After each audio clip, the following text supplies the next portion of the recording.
എല്ലാവർക്കും ജെറിക്സ് മീഡിയയിലേക്ക് സ്വാഗതം. സംസ്ഥാന സർക്കാരിൻ്റെ ഏറ്റവും വലിയ സാമ്പത്തിക ധനസഹായമായ സാമൂഹ്യ സുരക്ഷാ ക്ഷേമ പെൻഷൻ 2025 വർഷത്തിലെ രണ്ടാം ഘട്ട തനത് വിതരണവും കുടിശ്ശിക വിതരണവും ആരംഭിക്കുന്നു.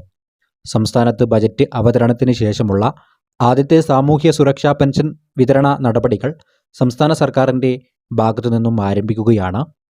പെൻഷൻ കുടിശ്ശിക വിതരണം ചെയ്യുന്നതിലേക്കായി 600 കോടി രൂപ സംസ്ഥാന സർക്കാർ ബജറ്റിൽ വകയിരുത്തിയതിന് പിന്നാലെയാണ് സുപ്രധാന നീക്കമെത്തിയിരിക്കുന്നത്.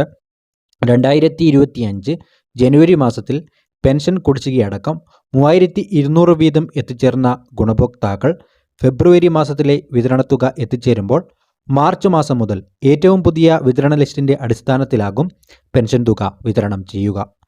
തിങ്കളാഴ്ച മുതൽ സോഷ്യൽ ഓഡിറ്റിങ്ങിൻ്റെ ഭാഗമായുള്ള നടപടിക്രമങ്ങൾ സംസ്ഥാന സർക്കാരിൻ്റെ ഭാഗത്തു നിന്നും ആരംഭിക്കും.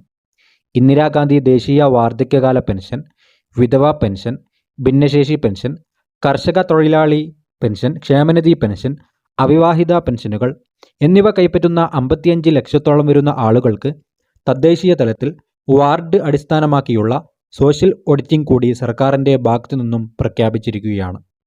അനർഹമായി പെൻഷൻ തുക കൈപ്പറ്റുന്ന 10 ലക്ഷത്തിലധികം ആളുകൾ പുറത്താക്കപ്പെടുകയും ചെയ്യുമെന്നുള്ള റിപ്പോർട്ടുകൾ കൂടി വന്നിരിക്കുകയാണ്.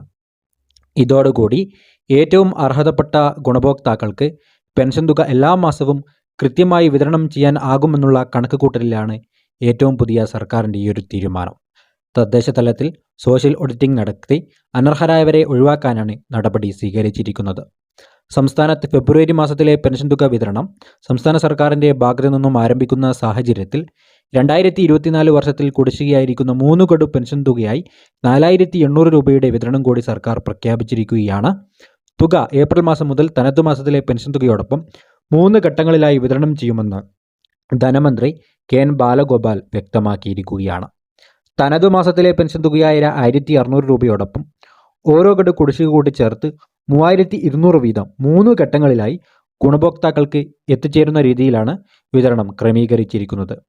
സോഷ്യൽ ഓഡിറ്റിങ്ങിൻ്റെ ഭാഗമായി പുറത്താക്കപ്പെടുന്ന ഗുണഭോക്താക്കൾക്ക് കുടിശ്ശിക തുകയിൽ അർഹതയുണ്ടോ എന്നുള്ള കാര്യത്തിൽ വരും ദിവസങ്ങളിൽ സംസ്ഥാന സർക്കാരിൻ്റെ ഭാഗത്തു നിന്നും പ്രഖ്യാപനമുണ്ടാകും.